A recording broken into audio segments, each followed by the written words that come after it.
Hi, I'm Matt. Welcome to my latest gaming news video. I'll be covering recent gaming news as well as some other gaming related things in this video.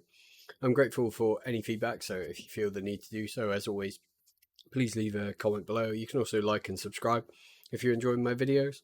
I'll now get into some gaming news from the past week or so. I'll start today's video with an update on how well Baldur's Gate 3 is doing.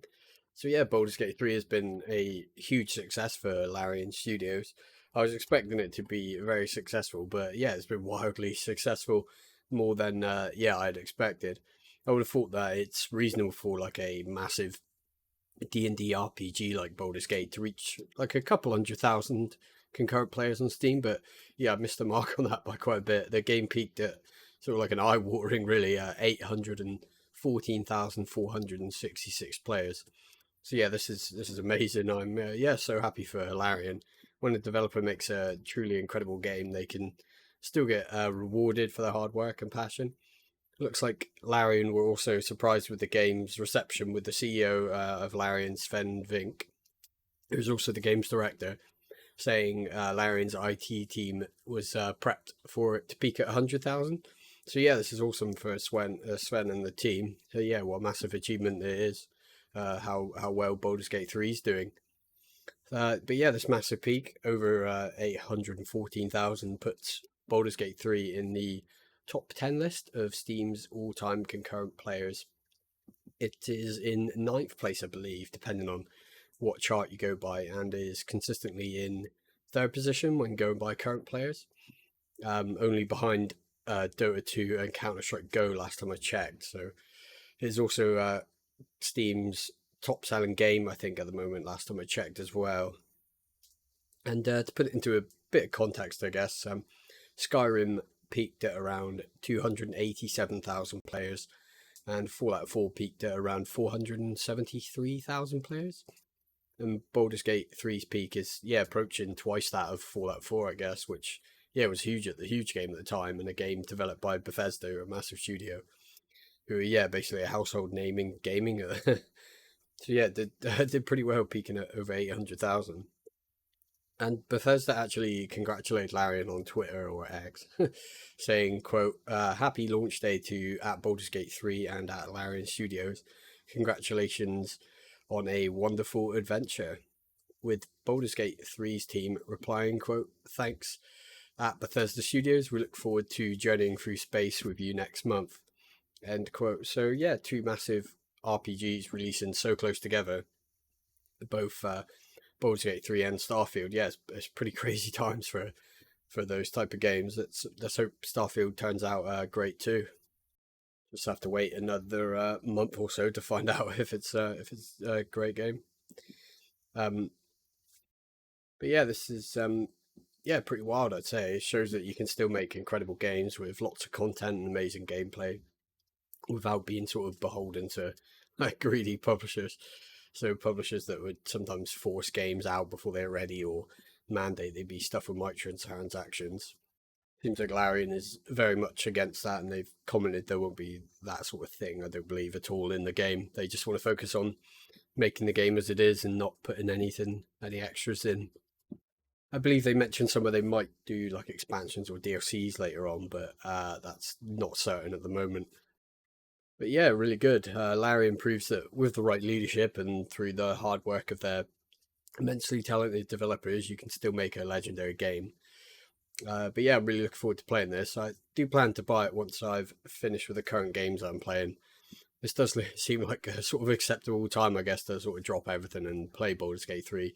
But I do want to at least finish some things before I do. And the next bit, I have covered some of this before, but a PS5 version is actually launching on the 6th of September. So yeah, all the buzz around the game is just the PC version at the moment. And yeah, from what I've heard, the PS5 version is actually the second most pre-ordered game for the PS5 currently. An Xbox version is planned, but as mentioned in my last gaming news video, the Xbox version won't be released until at least 2024 by the looks of things. This is due to technical hurdles with the Xbox Series S version of the game.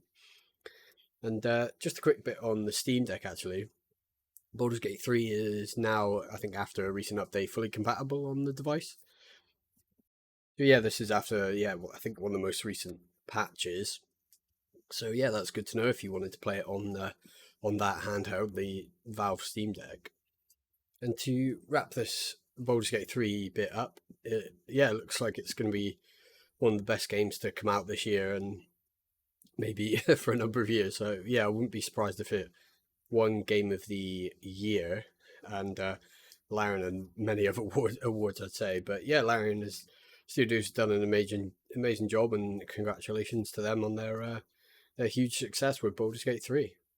Next up is some Red Dead Redemption news. I covered in a previous video that there might be a Red Dead Redemption remaster or remake in the works. This might still be happening, but in the meantime, you can soon play the game on the PS4 and Nintendo Switch. This ported version is releasing on both consoles on the 17th of August, I believe. Will include the Undead Nightmare expansion add-on, though disappointingly there will be no multiplayer support from what has been reported.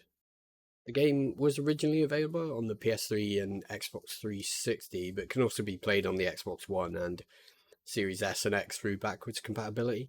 This is how I played it earlier in the year on my Series S through the Xbox store. This ported version, though, for the PS4 and Switch isn't going to improve the visuals, as far as I can tell. Well, I guess it'll likely be in a higher resolution on the PS4, like the newer Xbox versions, I believe, are. But it is still the same game from the PS3 360 era. Looks like it'll also be running at 30 FPS, which isn't great given how old the game is. I'd like it if they pushed it to be 60 FPS, which I would have thought would be possible on the PS4 at least.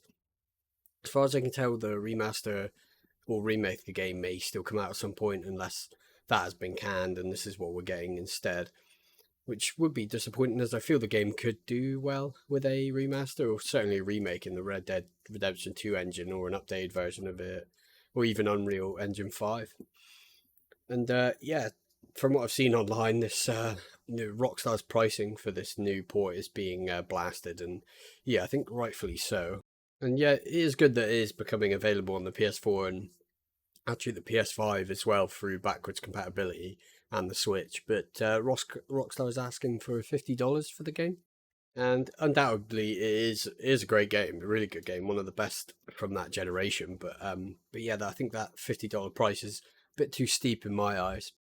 Yeah, I just think that's too high of a price. I paid, I think, £8. When I looked, £8.24 for the Xbox Store version, which included Undead Nightmare that I played on the Series S.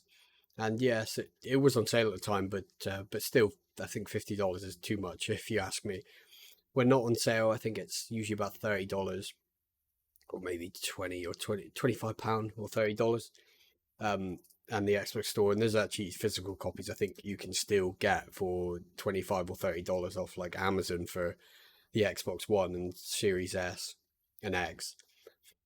But yeah, I think around about $30 is probably the max you should have to pay for this game this day and age. But I would say around the $20 mark is more reasonable, I think. But yeah, 30's probably the most anyone should really pay, I think.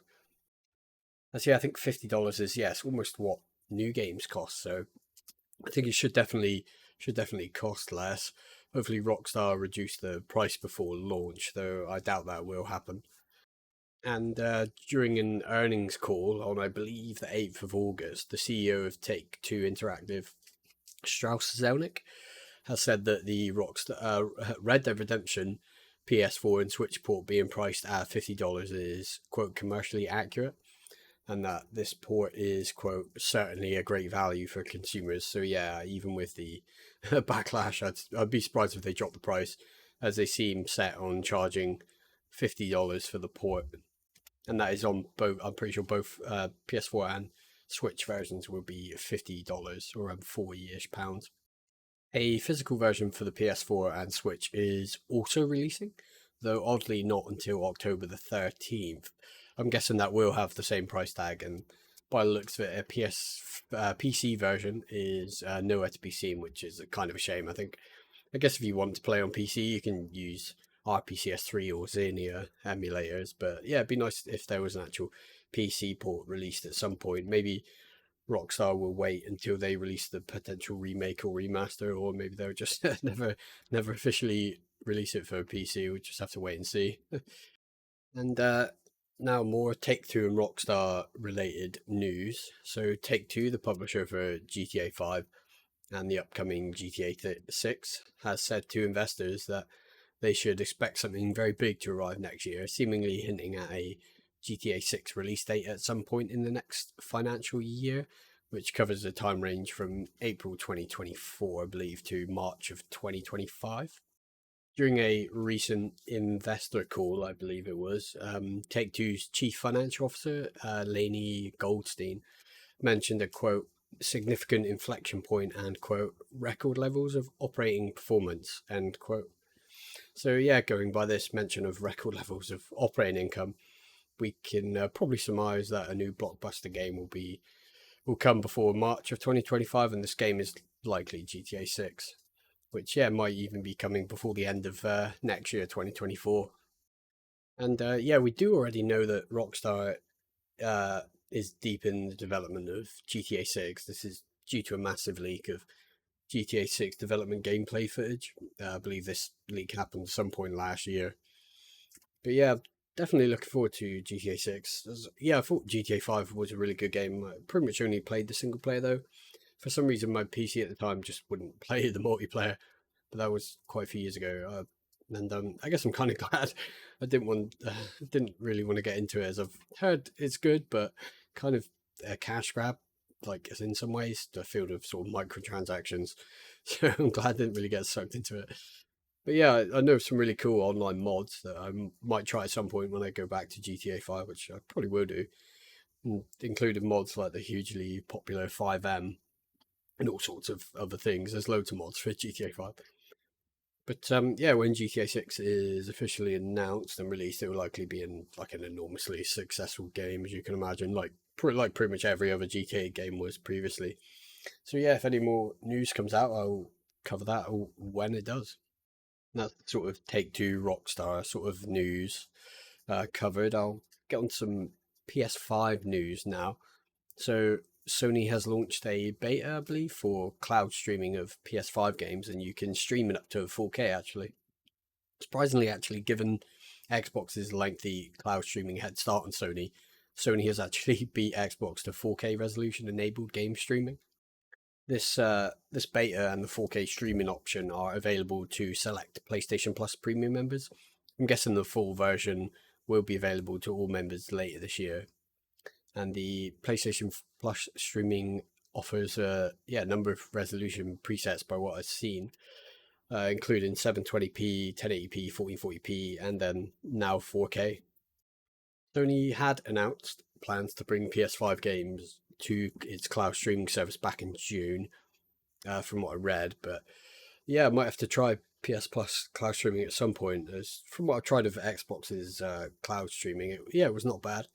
Maybe because I have a fairly decent internet connection, um, although it can be a bit up and down at times. But it was fine when I was playing generally. There were a few glitches and connection issues every now and then, but it wasn't as bad as I thought it was going to be.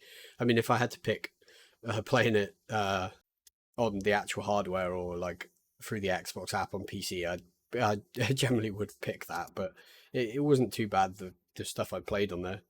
But yeah, in general, I generally prefer to just play it on the hardware or on a PC. But yeah, if Sony were to allow PS5 titles to be streamed to PC, then that would definitely entice me to give it a go. Currently, you can stream quite a lot of PlayStation games to your PC, but not any PS5 games as of yet, when I last checked. But yeah, some great games like Ghost of Tsushima and The Last of Us Remastered can be streamed to a PC and played. But yeah, it'd be cool if they added like Demon Souls Remake or Gran Turismo 7 to PC streaming. Uh, yeah, definitely be a bit more interested then just to try them out. And I think, yeah, as I mentioned, it is generally probably best to play these games if you have a physical digital copy, but I would like to try them on PC through cloud streaming. I just hope though that we see more PC ports of PS5 and PS4 games coming to PC in the future, like on Steam and stuff. that would be yeah, that would be great. I'd love to see Demon Souls the remake on PC. That'd be really great. I guess some kind of PS5 related news because the game's only out on PS5 next. But yeah, this is Final Fantasy 16. Some news on that. So it has been reported that the latest Final Fantasy game did not meet expectations, and there was a share price drop of nearly 15%, I believe, after the game publisher Square Enix's latest earnings report. As it has to be noted that year-on-year revenue had increased by approximately 14%, but profits had actually dropped by approximately 65%. Apparently, going by the sources, Square Enix's president Takashi Kiryu said that, quote, slow adoption of the PS5, end quote, was also limiting the number of game sales, but the end of the long hardware shortages apparently should lead to an increase of game sales. Final Fantasy XVI had sold around 3 million copies, I believe, across digital and physical mediums in its first week of release. This was back at the end of June. Yeah, I'm kind of surprised these numbers are seen as disappointing, as I thought that would be a good amount of sales, though I guess this is Square Enix's own expectations. I remember back in the day, Square Enix said that Tomb Raider 2013, yeah, which is a great game and played through recently, didn't meet their expectations on release or around release. So maybe it's just Square Enix wanting a bit too much. Because yeah, I thought 3 million sounds okay to me because it's only on one console at the moment. Yeah, so it's only on the PS5 at the moment, though I believe an Xbox version should be releasing next year, as well as maybe a PC version from an article I read a little while ago. But yeah, I think a Xbox version is more likely than the PC version from what I've seen. Um, so yeah, if or when other versions release, I'd imagine we will see a healthy spike in sales for Final Fantasy 16. And yeah, it is, as far as I can tell, Final Fantasy 16 is a good game, and I've watched a couple of videos on it and a review of it. Yeah, may have to give it a go when it releases on PC in the future. As yeah, I haven't really played any of the Final Fantasy games. So I would like to try one, either this one or the Final Fantasy VII remake, maybe. But yeah, I'll maybe wait and see how I feel when I've played through some other games and maybe try it out sometime later in the year or next year if it comes to PC. Now, some Resident Evil news next. So, Resident Evil 2 remake, to be more exact. So, Capcom recently updated its list of platinum titles, which are games that have sold more than 1 million copies. This was following Capcom's most recent financial report. So, going by Capcom's list, Resident Evil 2 Remake is now the best selling Resident Evil game ever. A spot held for a while by Resident Evil 7, which kind of surprises me. I would have thought that one of the older games would have been in this top spot previous to the RE2 remake. But yeah, Capcom revealed that Resident Evil 2 Remake has sold 12.6 million copies. In comparison, Resident Evil 7 has sold 12.4 million copies. Yeah, that's a lot of copies, which is awesome. I really love the RE2 remake. It is a great game. It was the first Resident Evil game that I'd ever played through like fully. Had played a bit of some of the older games, mostly Resident Evil 3 Nemesis and a little bit of Resident Evil 5, but not neither of them to completion. And actually, after I enjoyed Resident Evil 2 Remake so much, I wanted to go back and play the older games. So I played through Resident Evil HD Remake on the PC. So that's the remake, HD remake of the PS1 one, as well as Resident Evil Zero. And yeah, I really enjoyed both of those. They were really great games. And yeah, I've also played through the Resident Evil 3 remake, which I really loved. And I do plan on playing the recent Resident Evil 4 remake as well at some point. So yeah, I'm really glad the Resident Evil series is doing so well. Hopefully, we see more remakes as well as new titles in the franchise in the future. I would love to see the original game and Zero and Code Veronica remade in the latest RE engine. I think that would be really cool. Whether they'll do that or not, I'm not sure. They have spoke about doing more remakes, but whether it would be those, I'm not sure. No clue at the moment, but that would be really cool. Next up, a bit of quick Call of Duty news. Next, I mentioned in a previous video that there might be Call of Duty Modern Warfare 3 remaster or remake in development. And yeah, it looks like it isn't a remake, but a fully fledged sequel to last year's Call of Duty Modern Warfare 2, so Modern Warfare 2 2022. I guess a remake or remaster of these games could still be on the books, but I'm guessing not after this announcement. The teaser revealed a release date of the 10th of November, which is no shock to anyone, I'm sure, as Call of Duty games usually release during the fourth quarter and usually in late October or early to mid November. Sledgehammer Games is actually developing Modern Warfare 3 2023, and it is a direct sequel to Modern Warfare 2 2022, which was developed by Infinity Ward. I might consider this Call of Duty if some of my friends end up getting it and enjoy it. I almost bought the last one, but decided against it as I didn't think I'd play it that much. I haven't played a mainline Call of Duty in maybe 10 years or so. I've played fair bit of both Warzone 1 and 2, and as well as the DMZ mode for Warzone 2. Quite like that actually. I quite like the the Warzone sort of battle royale and the DMZ. They're pretty cool. And I'm guessing they'll release a Warzone 3 at some point, but we'll have to wait and see on that front. And we'll have to wait for 10th of November to see how the new Call of Duty turns out. Hopefully it's decent. I've heard the last one was fine. But yeah, we'll just have to see how that goes when it comes out. And some kind of related news next, as it involves Activision. I've covered the ongoing attempt by Microsoft to acquire Activision Blizzard King, and this week comes with some more brief news. So yeah, New Zealand has decided to approve the $69 billion buyout. The country's Commerce Commission has okayed the acquisition and have said that the buyout is unlikely to substantially lessen competition in the New Zealand market. As usual, spokespeople from both sides acknowledged the decision, and now Microsoft has been given the go-ahead by, I think, 41 countries in total. Although the UK CMA, Competition Markets Authority, has still not made a decision on whether to approve the acquisition, but Microsoft has sent its final submission to the CMA, where it details why Microsoft believes the CMA should reconsider its current opposition to the deal. And yeah, as always, if any more news comes out regarding the Microsoft buyout of Activision Blizzard, then we'll probably cover it. As far as I know, I can, and it is the UK's CMA holding back the deal. So I guess any more big news will be related to the CMA and Microsoft either coming to a deal or not. But yeah, I expect something's going to happen before the end of the year. I think if it doesn't, Microsoft ends up having to pay Activision some amount of money. But yeah, I wouldn't be surprised if we find out by the end of the year, or early next year, what the final outcome of this buyout will be. That's the main sort of gaming news topics covered. Get on to the new and upcoming games now. So a bit of a quiet week again this week. But yeah, there does seem to be a few games that have sort of caught my eye. First up in the upcoming section is Everspace 2. This game is actually already out for PC, but is now coming to current gen consoles, so the Xbox Series X and S and the PS5. Everspace 2 is a sort of fast-paced single-player space shooter with exploration and RPG elements. The game looks quite nice graphically, and it's quite colourful at points, going by the game trailer and the screenshots I saw on Steam.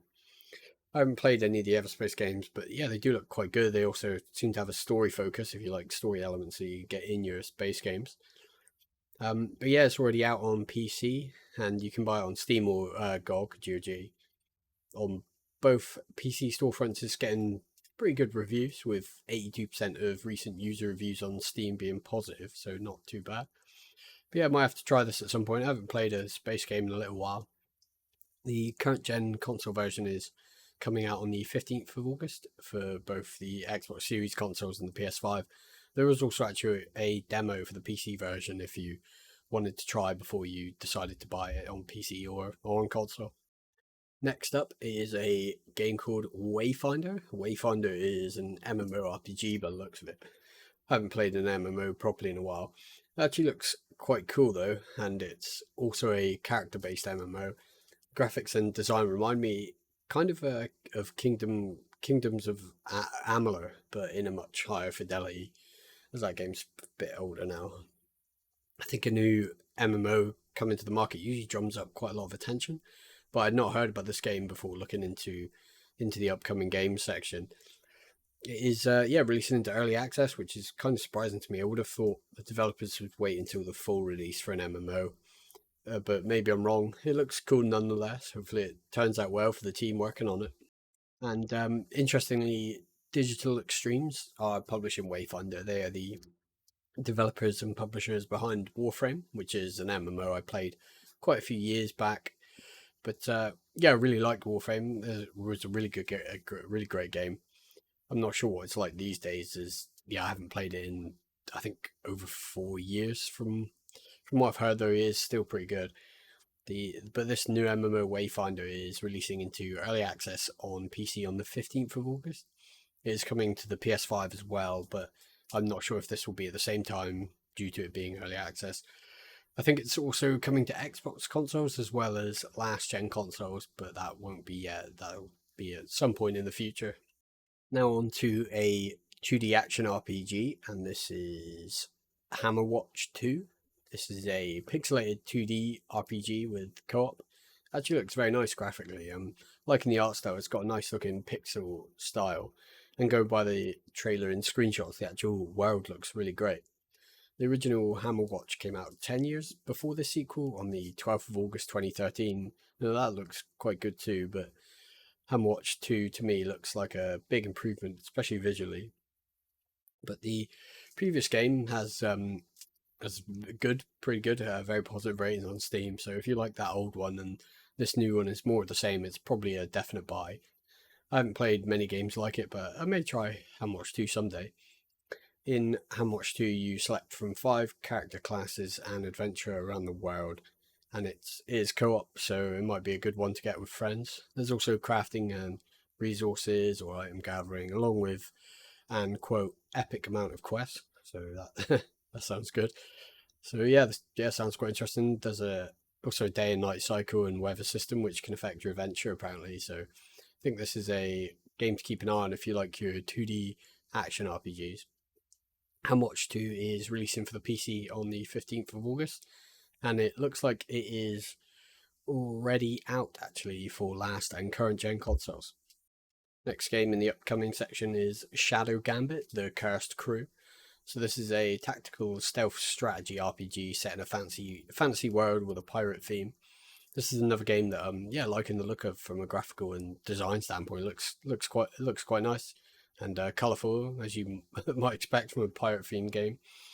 But going by the description, it is set in an alternate history of the golden age of piracy. It looks like gameplay wise, magic based melee and stealth play a big role. From what I've seen, the game looks pretty good. I'm definitely going to come back and check this out in the future and see how it turns out. One thing to note and it's a positive thing, the developers of this game actually made Shadow Tactics, Blades of the Shogun, which I actually have on Steam but haven't played. The positive of this being that Blades of the Shogun is a very positive reviewed game, with 93% of recent Steam user reviews being positive. So yes, Shadow Gambit looks similar to that game, and it's the same sort of genre of that game. So if you like Shadow Tactics, Blades of the Shogun, you may very well like Shadow Gambit, The Cursed Crew. You might be able to think of it like Blades of the Shogun, but with a pirate theme, I guess, as opposed to the former is Edo Japan setting. Maybe maybe the visuals are a bit updated as well. And the game Shadow Gambit, The Cursed Crew is releasing on the 17th of August for PC and current gen consoles. Next up is Bomb Rush Cyberpunk.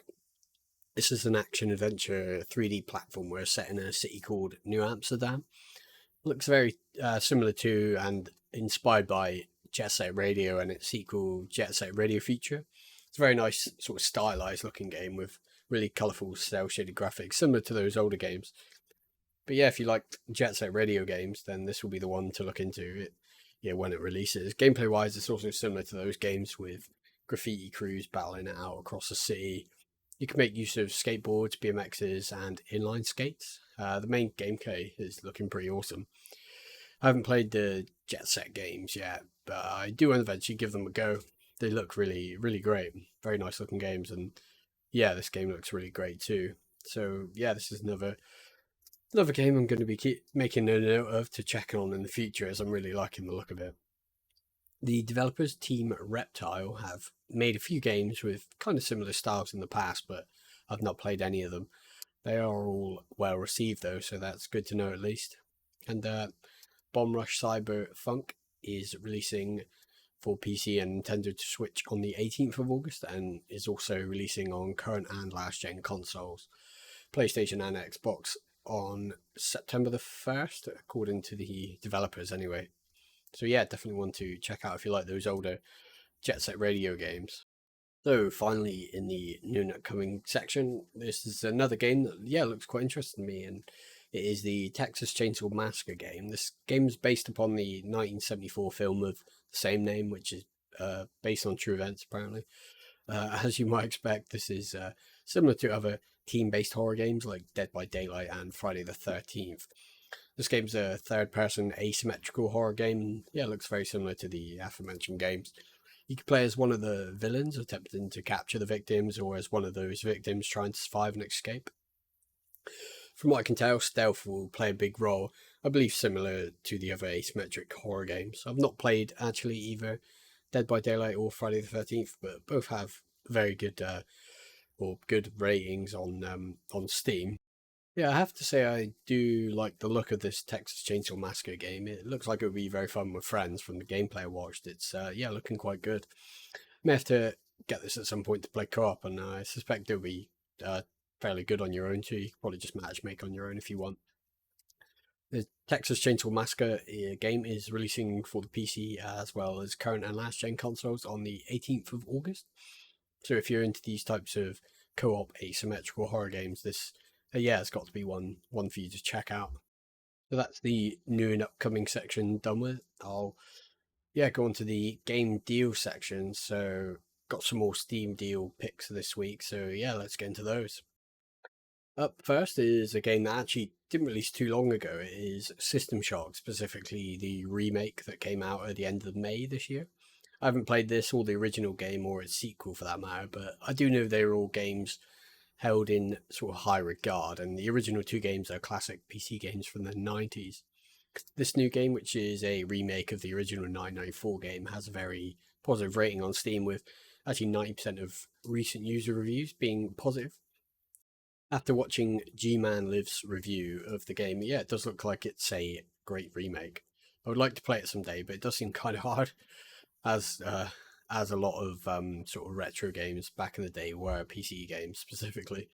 System Shock is on deal for 25% off until the 14th of August, and there is a demo as well if you wanted to test it out first. Next up is a story-rich CRPG where you play as a detective in an interesting-looking fantasy world. The game is Disco Elysium: The Final Cut. In this game, you assume the role of a detective, as I mentioned, who must interrogate people, solve murders, among other sort of detective-y things. The game, from what I've seen and read, is fairly open-ended with a lot of freedom to do as you wish. Seems like a very deep role-playing game where you can be good or evil. So that's cool if you're into those sorts of games with a lot of player choice, where your choices matter a lot as well. I haven't played the game, but I might try it in the future. Though it's not something I'd usually play. I'd like to try it and just see if I enjoy it, as it does look quite good. Reviews wise, it's very positively reviewed game, with 94% of recent user reviews being positive.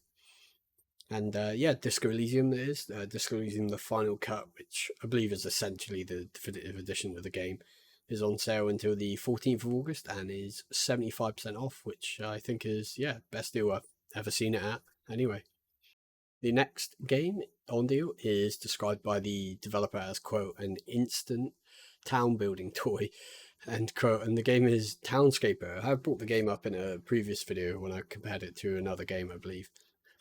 But yeah, like the developer says, it's more of a toy or a tool than an outright game, though But yeah, it is very fun. It's essentially a relaxed, sort of casual city slash like town, village, hamlet builder, where you build a stylized city or town block by block. Townscaper, yeah, has a very nice art style. Actually, it is a very nice looking, colourful game. The game uses an underlying algorithm which kind of seems procedural to automatically turn the blocks you place into many different sort of types of buildings. You can build a fair amount of different building types, from houses to bridges to gardens, among other things. Check videos out of it if you want to see more of what the game can offer from a sort of gameplay, I guess, standpoint. But yeah, all I can say is I really enjoy Townscaper, and the city building can be very captivating. I may be using it for footage in upcoming videos, but yeah, reviews wise, it's another very positive reviewed game or toy or toy or tool, I guess, with 93% of recent user reviews on Steam being positive. It is on sale until the 13th of August and is 50% off until then. The game is, I think, £2.50 on deal, or around $3. So for that price, I'd say it's a must buy if you think you'll like it. Even at full price, which I believe I bought it at full price, is well worth it. Definitely go check Townscaper out. Final game for the deals section today is Dishonored. Basically, well, both the Dishonored, or two or three of the Dishonored games. And Dishonored is a first-person stealth game where you play as Corvo Attano in the city of Dunwall, which is a city filled with sort of steampunk technology and sort of otherworldly fantasy magic and things. The game allows players to accomplish objectives in many ways. You can use stealth to assassinate or to avoid confrontation as much as possible. Yeah, Dishonored's a very good stealth game. I played it through it like years ago, but I feel it would still hold up well to this day. It was developed by Arcane in 2012, so long before the recent and infamous Redfall, and was published by Bethesda Softworks. The sequel, Dishonored 2 and Dishonored Death the Outsider, as well as the expansions for these games, are also on sale, but I've only played the first game and its add-ons. All of the Dishonored games, though, do have good ratings, with the original Dishonored having an overwhelmingly positive Steam rating, with 97% of recent reviews being positive.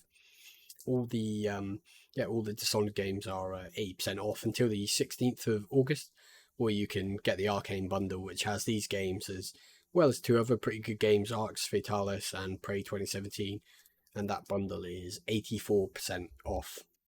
And before we move on, I'll just cover a little bit here. I think in the future I'll try and mainly include games that I've played in the gaming deal section, though I will include games that I haven't played if I feel like doing so, especially if they are games with good review ratings or games that I've watched reviews on that look to be good games to me. So yeah, that's the game deal section done for this week, and those were, I think, predominantly they were all Steam games this week. But yeah, next on to the video spotlight, and that is a modern vintage gamer video, and basically covers where he goes into detail about Nintendo and its partnership with Silicon Graphics in the early 90s and the potential development of the Ultra 64 console, which was looks like it was going to be what the N64 was going to be called, but then they sort of changed it. But yeah, go check that video. I'll link it in the description. And yes, quite an interesting watch, as quite a lot of his videos like this are. So yeah, that is basically all the game coverage from me today. I will be publishing a tech news video tomorrow, so check back if you're interested in sort of tech related stuff. Yeah, as always, feedback is appreciated, so go ahead and like or dislike and leave a comment. If you enjoy my videos and commentary, feel free to subscribe. Thank you for watching, and I'll be back again soon.